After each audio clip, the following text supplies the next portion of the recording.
பெயர் அமுதா, வயது 43, ஜாதி இந்து, ஜாதி தடையிலன்னு சொல்லியிருக்காங்க. ராசி மகரம், நட்சத்திரம் அவிட்ட நட்சத்திரம். கல்வி தகுதின்னு பார்த்தோம்னா 10th வரையும் படிச்சிருக்காங்க. வேலை நிலை எந்த வேலைக்கும் போகலை, வீட்டோடு தான் இருக்கிறதா சொல்லியிருக்காங்க. திருமண நிலைன்னு பார்த்தோம்னா மறுமணம் சம்மதம்னு சொல்லியிருக்காங்க. இவங்களோட முகவரின்னு பார்த்தோம்னா கீழ்கரை ராம்நாடில் வசிச்சுட்டு வரதா சொல்லியிருக்காங்க. இவங்க அப்பா அம்மாவுக்கு ஒரே ஒரு பொண்ணு தான். இவங்களுக்கு ஒரு 5 வீடு இருக்கிறதாவும் ஒரு 4 ஏக்கரா நிலம் இருக்கிறதாவும் சொல்லியிருக்காங்க. வீடு எல்லாமே வாடகை விட்டு இருக்கிறதா சொல்லியிருக்காங்க. இவங்களுக்கு ஏற்கனவே திருமணம் ஆகி அவங்களோட கணவருக்கு இடையில் சில கருத்து வேறுபாடு காரணமாக அவங்க கணவரை விட்டு பிரிஞ்சு அவங்க அப்பா அம்மா பாதுகாப்பில் தான் வசிச்சுட்டு வரதா சொல்லியிருக்காங்க. இவங்களுக்கு ஏற்கனவே ஒரு பெண் குழந்தை இருந்ததாகவும் அந்த பெண் குழந்தையை திருமணம் பண்ணி கொடுத்துட்டதாகவும் சொல்லியிருக்காங்க. இப்போது தனக்கு ஒரு துணை வேணுன்றதுக்காக திருமணம் பண்ணிக்கிறதா சொல்லியிருக்காங்க. அவங்க அப்பா அம்மாவுக்கு வயசாகிடுச்சு, அதனால் பொண்ணுக்கு ஒரு கல்யாணம் பண்ணி வச்சலான்னு சொல்லி வரன் பார்த்துட்டு இருக்கிறதா சொல்லியிருக்காங்க.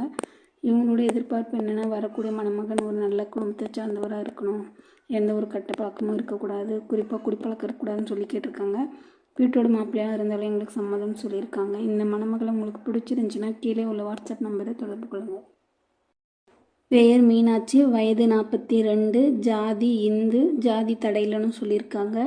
ராசி கன்னி, நட்சத்திரம் முத்திர நட்சத்திரம். கல்வி தகுதின்னு பார்த்தோம்னா பிஎஸ்சி படிச்சிருக்காங்க. வேலை நிலை தோட்டக்கலைத்துறையில் வேலை செஞ்சுட்டு இருக்கிறதாகவும் மாதம் 45,000 சம்பாதிக்கிறதாகவும் சொல்லியிருக்காங்க. இவங்களோட திருமண நிலைன்னு பார்த்தோம்னா இவங்களுக்கு மறுமணம் தான். இவங்களுக்கு ஏற்கனவே திருமணம் ஆகி அவங்களோட கணவர் ஒரு விபத்தில் தவறிட்டதாகவும் இப்போ அவங்க தனிமையில் வசிச்சுட்டு வரதாகவும் சொல்லியிருக்காங்க.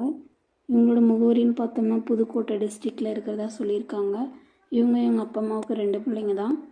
இவங்களுக்கு அண்ணா இருக்கார், அவங்களும் திருமணம் ஆகி ஃபேமிலியோடு செட்டில் ஆகிட்டதாகவும் இவங்க அப்பா அம்மா 3 பேர் மட்டும் ஒரு வீட்டில் தனியாக வசிச்சுட்டு வரதாகவும் சொல்லியிருக்காங்க. இவங்களோட எதிர்பார்ப்பு என்னென்னா, வரக்கூடிய மணமகன் ஒரு நல்ல குடும்பத்தை சார்ந்தராகவும் ஓரளவுக்கு படித்து ஒரு நல்ல வேலையில் இருக்கக்கூடியவராக இருக்குன்னு சொல்லியிருக்காங்க. தன்னோட பொண்ணை கடைசி வரைக்கும் அன்பாகவும் பாதுகாப்பாகவும் பார்த்துக்கக்கூடியவராக இருக்கணும்னு சொல்லி கேட்டிருக்காங்க. அப்படியே அவங்க பொண்ணுக்கு 20 சவரன் நகையும் மாப்பிள்ளைக்கு 2 சவரன் நகையும் வண்டி வாங்கி கொடுக்குறதா சொல்லியிருக்காங்க. இவங்களோட கையிருப்புலன்னு பார்த்தோம்னா ஒரு 5 லட்ச ரூபா பணம் வச்சுருக்கிறதா சொல்லியிருக்காங்க. அப்படியே 2 பிளாட் இருக்கிறதாகவும் சொல்லியிருக்காங்க. இந்த மணமகளை உங்களுக்கு பிடிச்சிருந்துச்சின்னா கீழே உள்ள வாட்ஸ்அப் நம்பரை தொடர்பு கொள்ளுங்கள். நன்றி.